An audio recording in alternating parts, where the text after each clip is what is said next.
Hello, everyone, and welcome to Behind the Bower. I'm Ryan Steffen, the Executive Director for Bower Center for the Arts in beautiful Bedford, Virginia. This podcast is all about inspiring conversations, exploring the arts in our community, and shining a spotlight on the incredible individuals and organizations that make Bedford such a vibrant place. I am so excited to welcome Veronica Jackson as my guest today. Veronica is a multidisciplinary artist whose work examines how Black women mark and shape space, often through deeply personal and powerful storytelling. She brings a unique perspective that blends art, design, and architecture, and we are fortunate to have her as the juror and judge for our 13th Annual National Juried Exhibition that opened last weekend. So, Veronica, hello.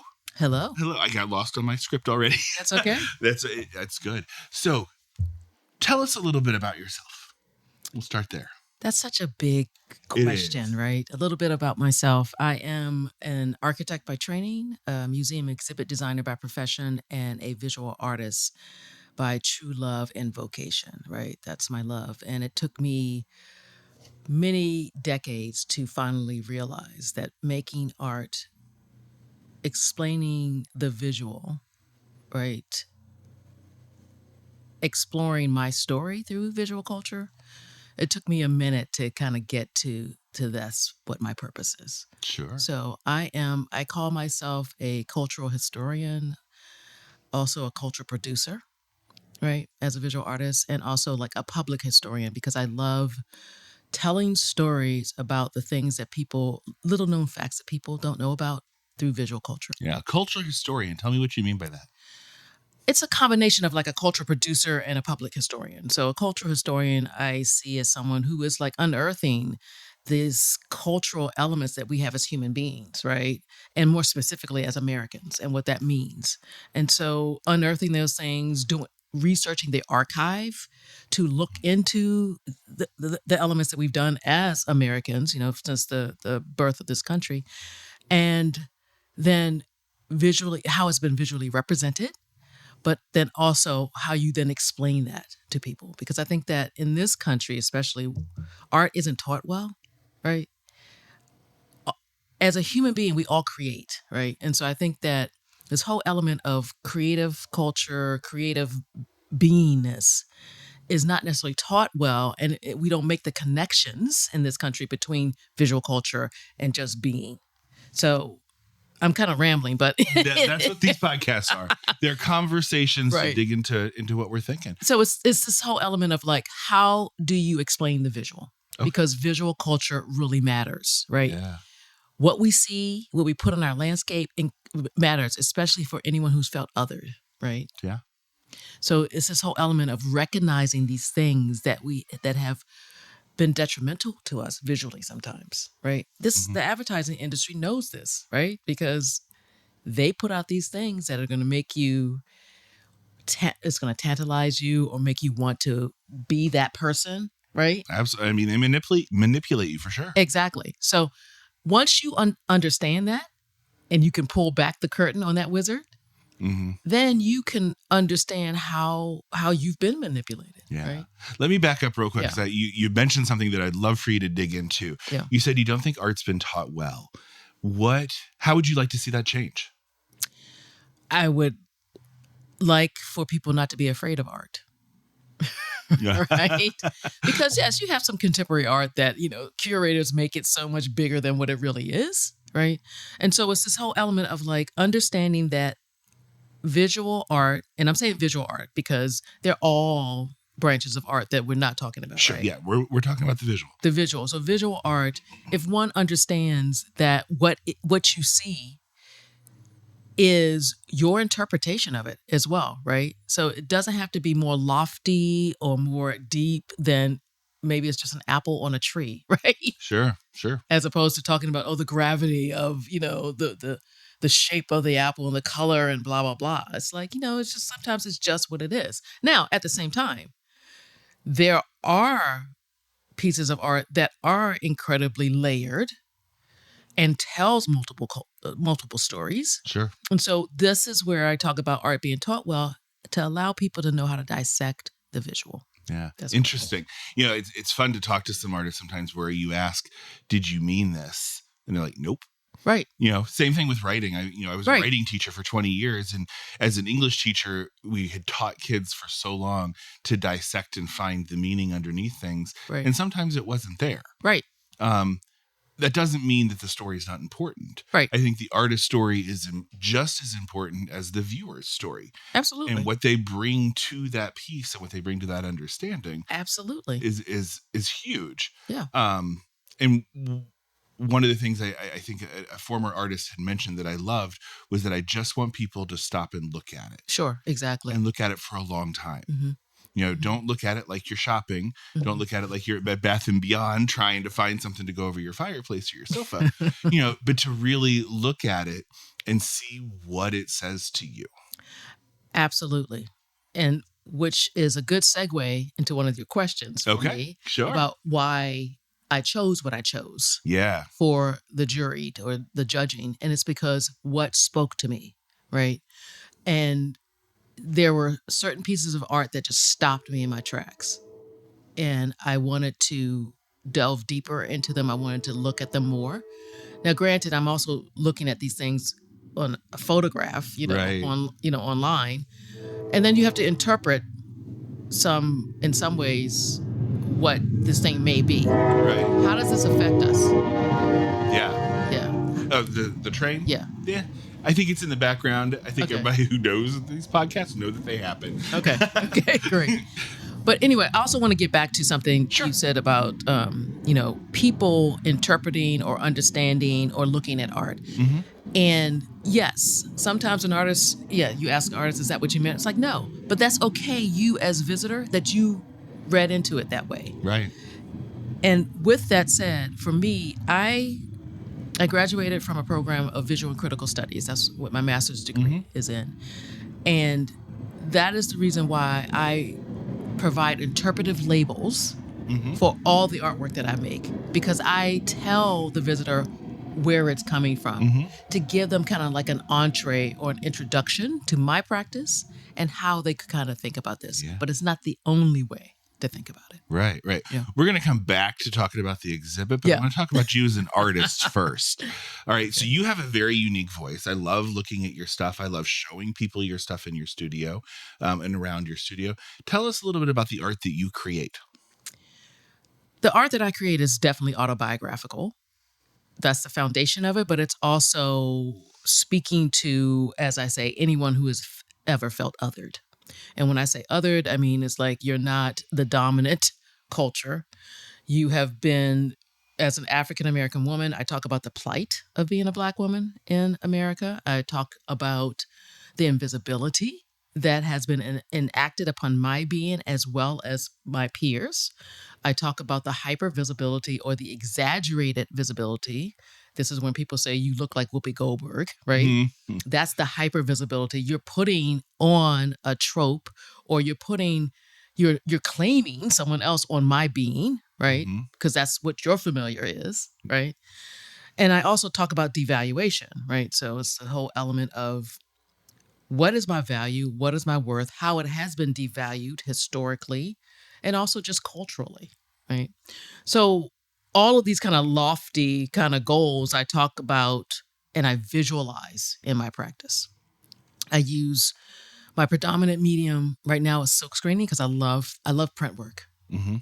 I like the materiality that you can use or perform with silk screening. So it's paper, but you can also do it on glass, which I do. I screen print on glass. You can do it on wood.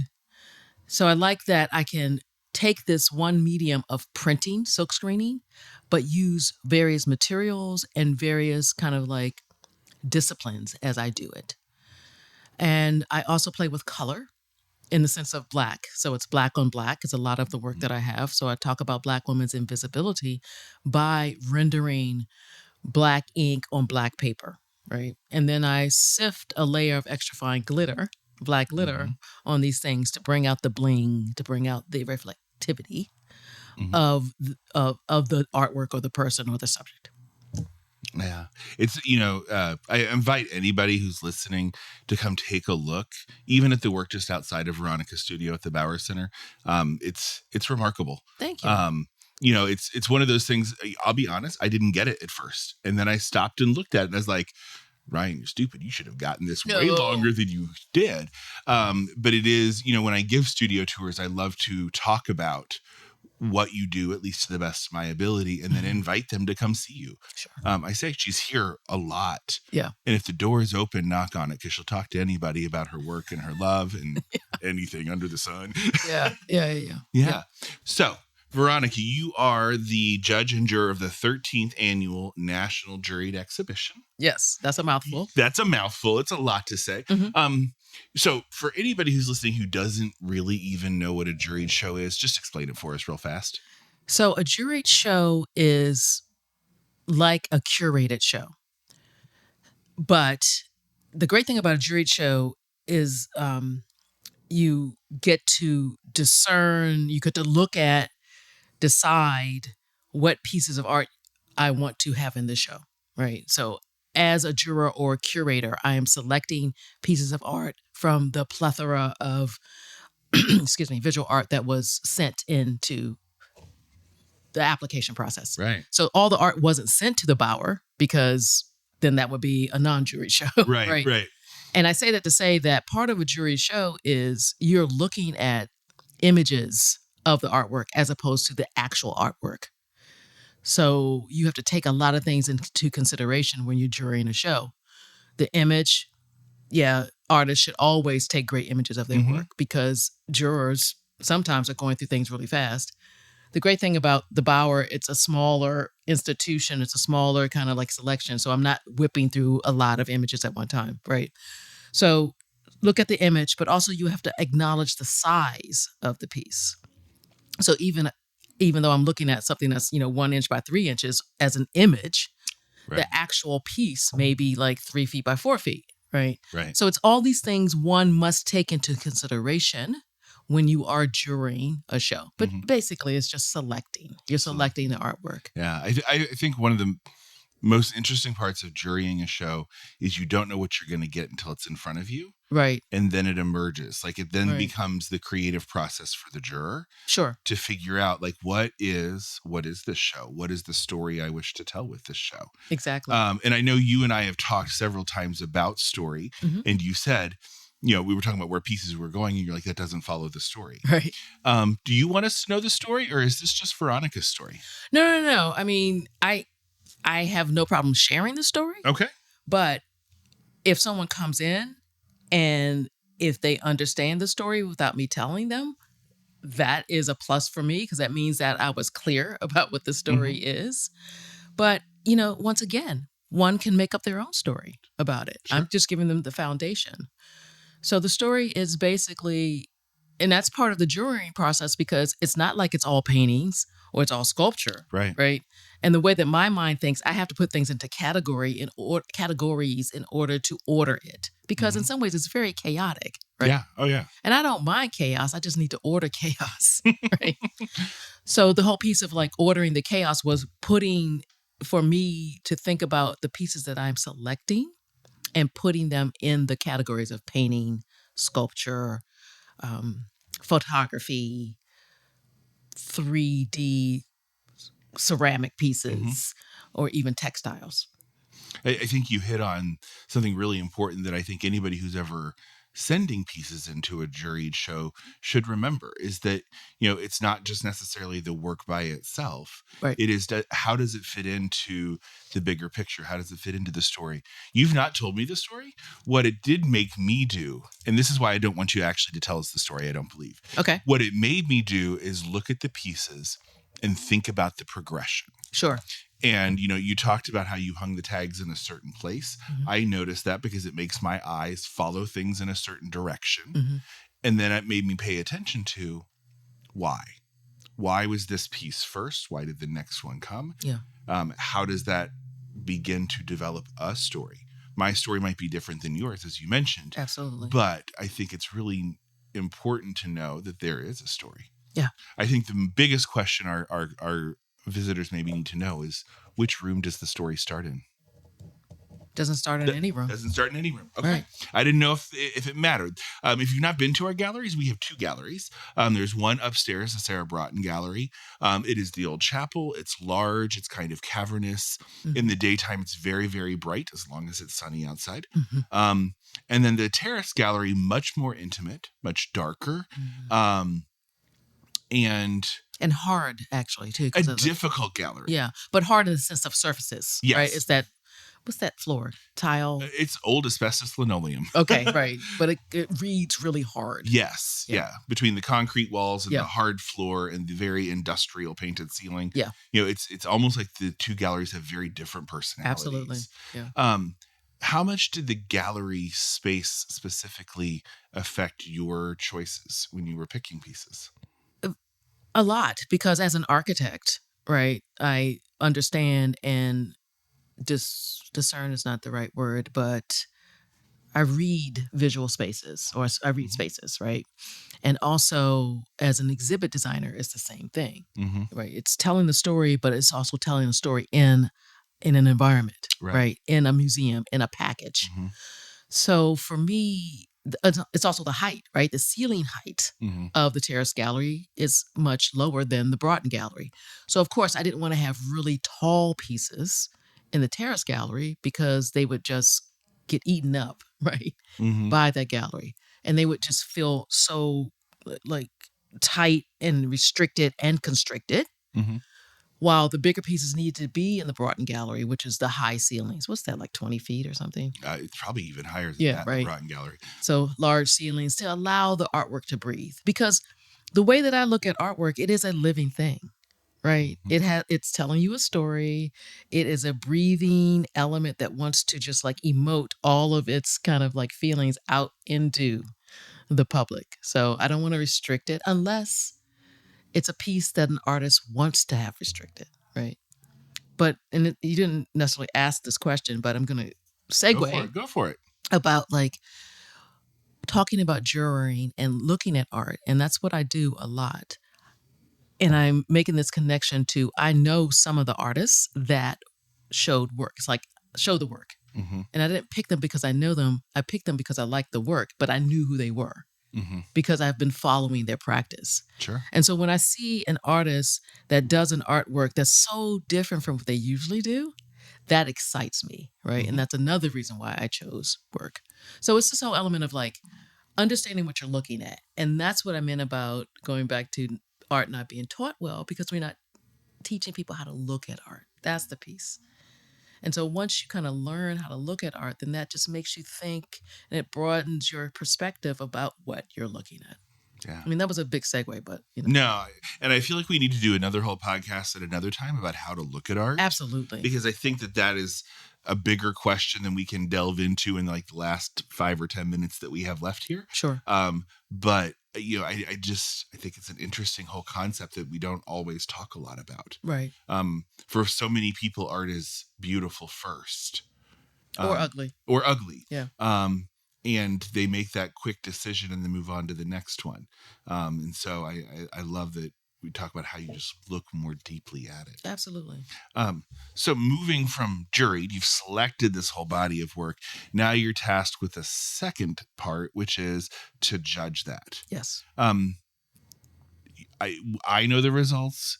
All of our friends will know the results on Friday. I honestly only glance at them quickly and then try to forget as much as I can because I don't really want to know that much. Yeah. Tell me, without giving anything away, what do you consider when you make the transition from creating a juried show to then judging the pieces within the show? So these are interesting terms, which I think we should explain. Please do. So we talked about juroring, which is selecting, and then judging is basically selecting the award winners for the piece. And the transition for me was once you get the artwork in place, right, in situ, I can see it's the three-dimensionality of the work, as opposed to the size, as opposed and the color, like the vibrancy of the color, or the subtlety of the work that doesn't read well in photographs. Yeah. So moving from photographs from what the artist submitted to the actual artwork, that helps a lot in the judging of the piece. And so it's recognizing actually the materiality. For a lot of the work in the show were paintings, and I'm not a painter, but I can totally admire painters because I can't do it well. But I also admire how some painters can render things so three-dimensionally and in actuality, but also can be incredibly abstract, right? And those different modes and disciplines of painting are in the show. Yeah. Right. So with that said, looking at the work, understanding what I can kind of recognize as a story behind the work, these are the reasons why I chose some of the pieces. But also, and as I said earlier, like seeing how an artist went from one style to another. So morphing from one to the other, I can recognize that and applaud that. Right. Watching an artist's growth. Absolutely. Or growth, but also or evolution. Evolution. Right? That's a better word. Yes. Or even just changing, right? Just changing and doing something totally different than they're used to. Yeah. Yeah. Right. And so the winner, Best in Show, that's the reason why I chose that artist. Okay. So just throwing out a little hint there. Nah, it's the one I remember. Okay. So I do. And, I'm going to agree with you. Yeah. We'll leave it at that. We won't give Exactly. anything else away. You can come on Friday and find that out. That's right. Because that's when we're going to do that. Before I transition to our closing, you've been around the Bower longer than I have, actually. Mm-hmm. I've been there about 3 years. And you've been there, I don't know. Since 2018. Since 2018. Mm-hmm. What brought you there? Well, what brought me to Bedford was being a caregiver for my mother. And I knew I needed some place to be able to be creative instead of just being in my mother's house all the time. I can't imagine why. Right? So and wherever I go, I look, one of the first things I look for is the art center or the art museum. Mm-hmm. And luckily, Bedford had the Bower had an art center. And when I first walked in, there weren't any studios available. And that was 2017. And so I just put my name on the waiting list and the studio came available. And I was, very happy that I could then have a place to think about my artwork, think about how I am going to develop this art practice. Yeah. Right. So, yeah. And with that said, and I know this is one of the questions coming up, what I would want to see the Bower. Yeah, I was getting ready to ask. You've seen it for now almost 10 years. If you've been there since 2017, it's almost 10 years. Yeah. Where do you see it in 20? I mean, I would love for it to grow, but physically, I don't think we're going to add onto that building, right? There's nowhere to go. Right. Exactly. Except up. But there are other great old warehouses here in town. So wouldn't it be great to have, the Bower, maybe that part becomes a totally performance venue, the Bower that as it is now. And then we branch out to one of these warehouses and we recreate this kind of makerspace where we have classes, that we have silkscreen studios, we have print studios, we have photography studios. So it becomes this entity that is more than just a gallery. Yeah. It is a space where we are teaching people how to look at art. We have glass facilities.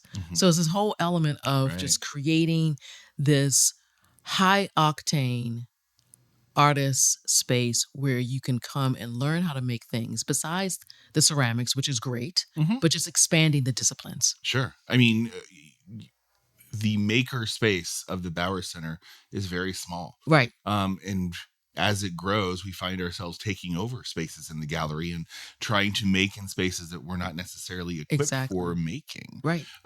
So I love that idea that, it's not just for viewing and seeing, though that is important. It is also part of getting your hands in there and doing it. Right.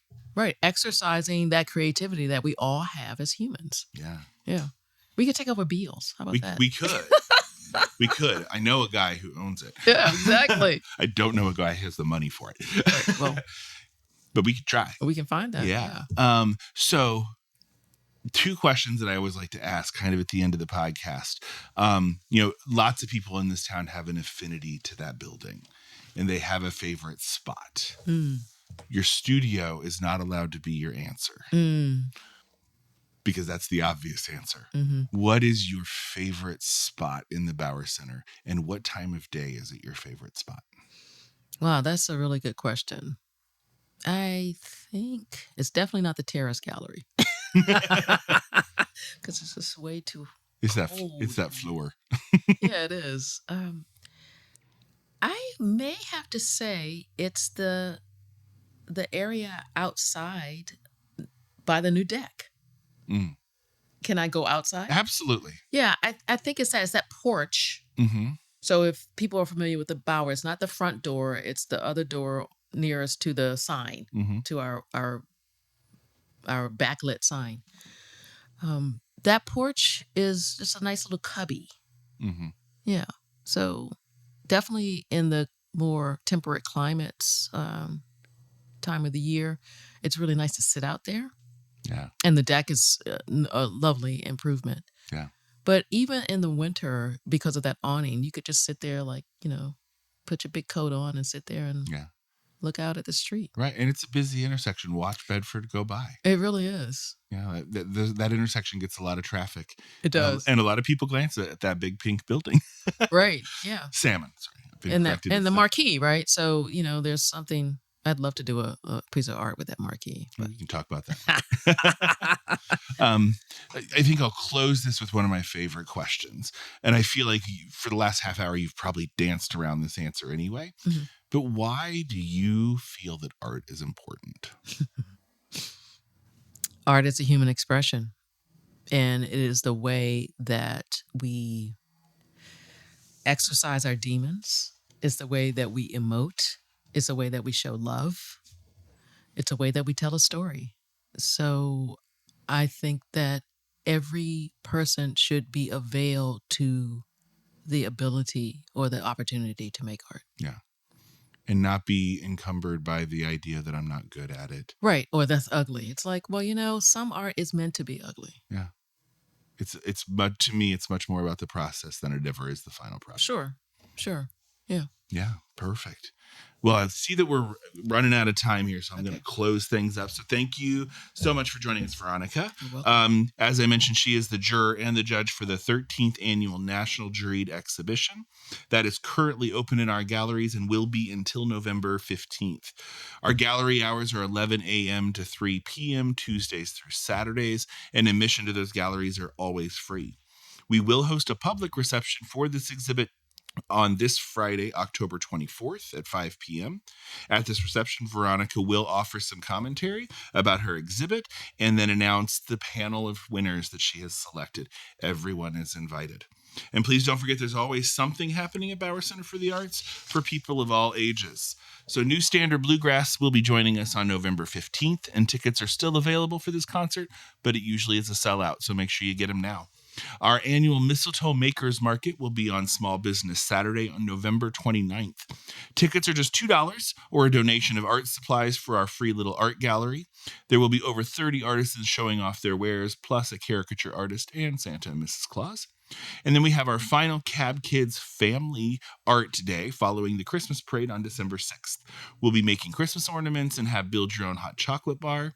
And then that evening, if you're sticking around for the tree lighting, we'll have Kinfolk back for their Celtic Christmas concert. So you can just make it a Centertown Bedford day all day. And that is just a glimpse of what the Bauer Center offers. For more details on any of our classes, events, programs, exhibitions, to be a volunteer or to donate, you can visit bowercenter.org and follow us on our social media. Thank you so much for listening, and we will see you next week.